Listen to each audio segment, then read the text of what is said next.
Hey everyone, this is going to be the first video of a set of videos helping you prepare for Django in June this year.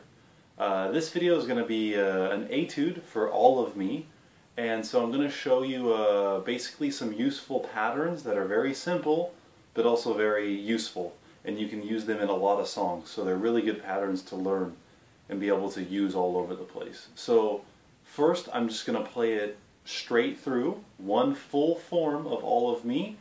Then after, I'm going to play each part separately and slowly. Then I'll play it all together slowly. And then what I'll also do is I'll kind of take it apart and explain each little piece. Okay, so here goes nothing. Okay, so All of Me in C.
Okay, so that was the whole thing, just straight through at a very medium tempo. So now I'm going to play it a little slower, all the way through again. Okay, so 1, 2, 1, 2, 3, 4.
Okay, so now I think it'll be really helpful to just break it down chord by chord, pattern by pattern, so you can kind of see things as just simple building blocks.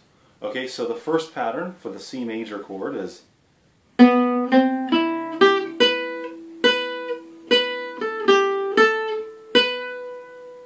one more time.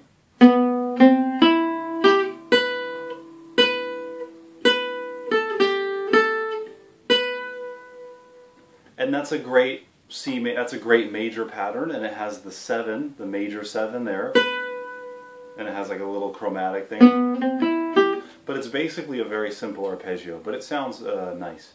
Okay, so then the second pattern for the E7, the following chord, is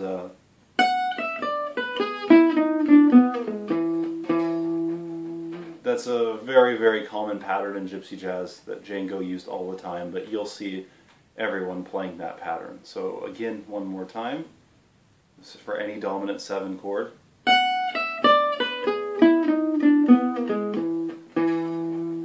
And there's the E, it's an E7. Okay, so now for the A7 chord, I start on A, right there. Okay, I don't want to move around too much. I don't want to play here, then here, then here. I'm staying in the same area. So the A7 chord,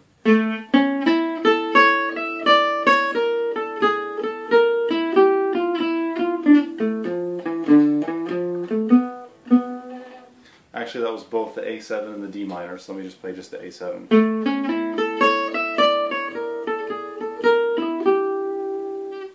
That's just the A7 part. So.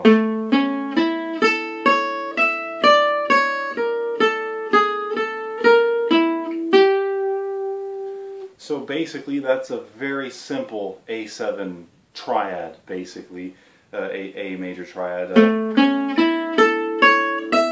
Just a simple A major triad, but I'm using harmonic minor because we're going to D minor, and harmonic minor is always a great thing to play on a dominant 5 chord when you're going to a minor chord. So for example, A7 to D minor is a perfect time to use harmonic minor. And when I go, actually do I, yeah, there's the harmonic minor part.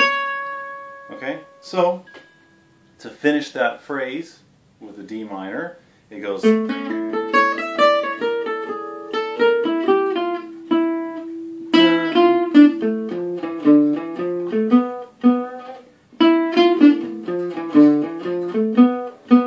time for the D minor phrase. And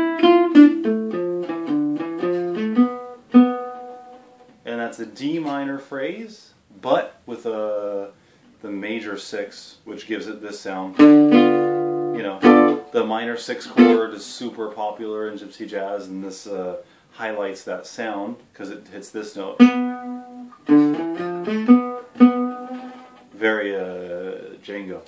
Okay, so then the next chord after the D minor is an E7.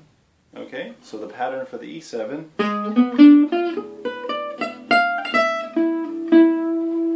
again, slowly.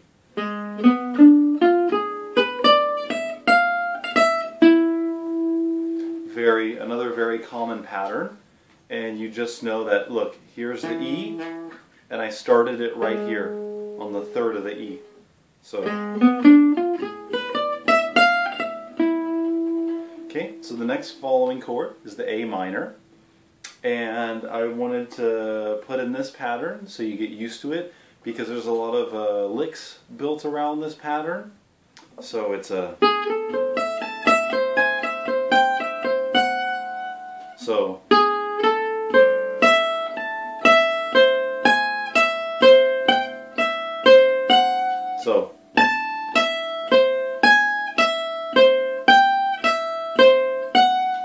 okay, you see that a lot, and some people can play that ridiculously fast.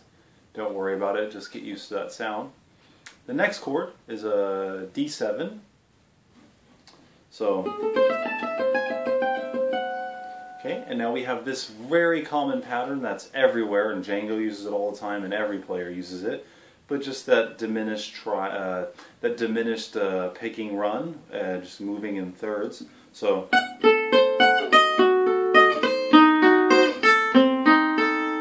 So you just take that one pattern and you just move it 3 frets up or down, and it stays the same chord.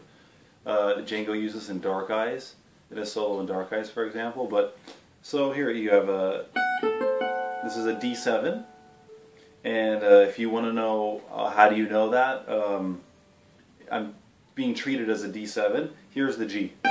So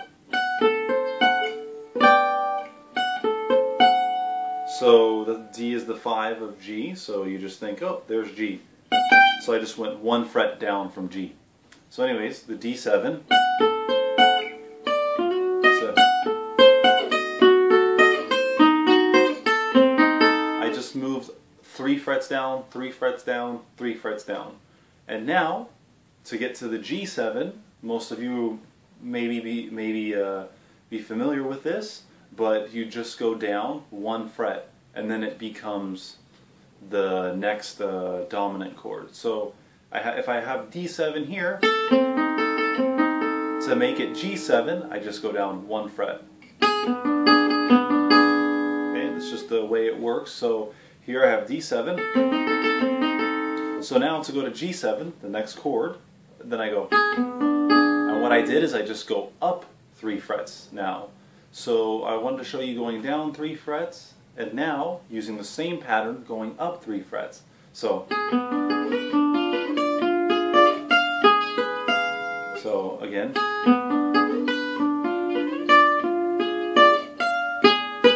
and the picking pattern is up, down, down, down, up, down, down, down, up, down, down, down. Okay? So far we have the first part, so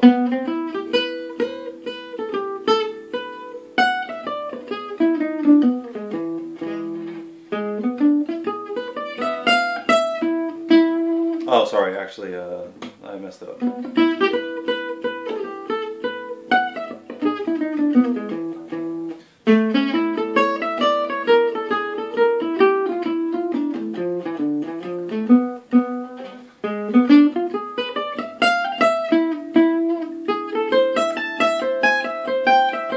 D7,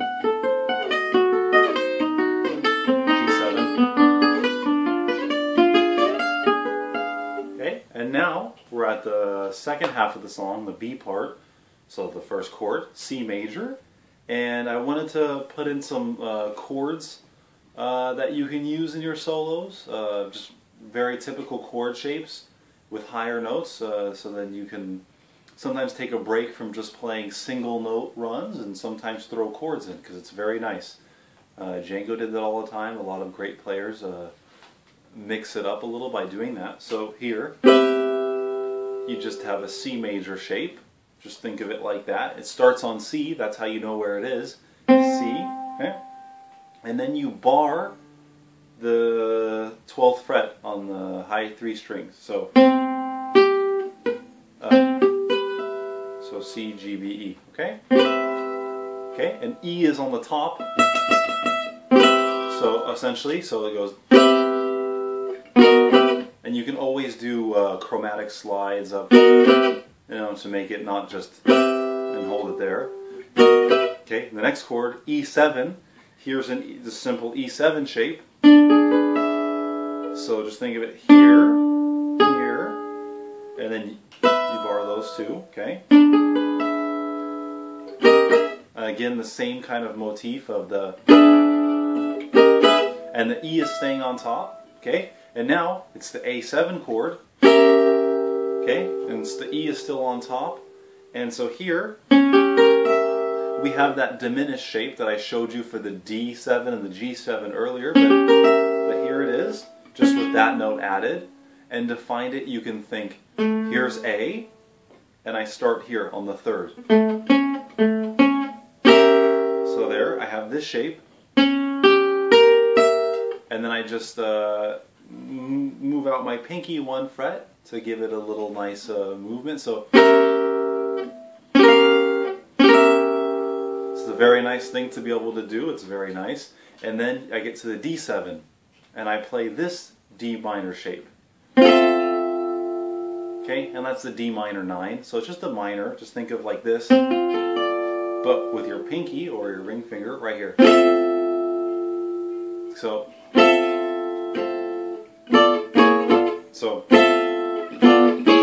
and that's just the typical D minor 6 shape that all of us know from minor swing, for example. Still D. So again, from the top.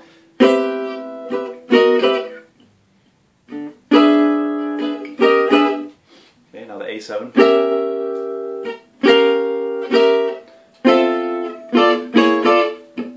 Okay, now we have the very, very common Christoph Turnaround that's in like 50% of the gypsy jazz songs. And so it goes F major, F minor, or F sharp diminished. So F major, F minor, C, A7, B, G, C. Okay? So for this part, I have this very common motif that you hear in a lot of tunes. So it goes like this.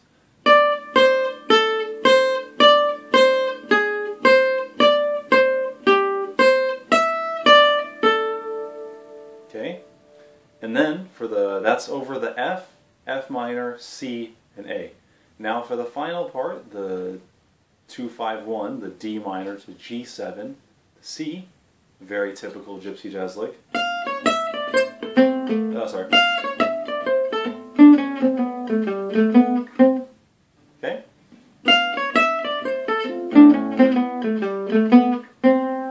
So.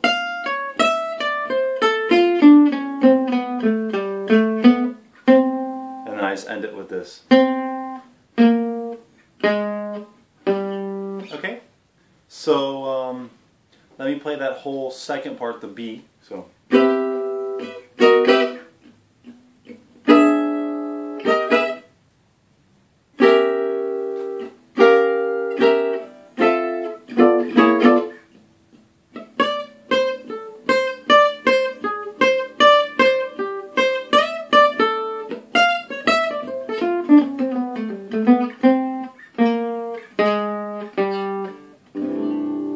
Okay, so that's the whole piece. It's great to learn those patterns and to practice those patterns because you can use them everywhere. I've kind of separated them so you can think, oh, here's a C major pattern. So, for example, this pattern. Take it, use it in Hungarian, over here in G.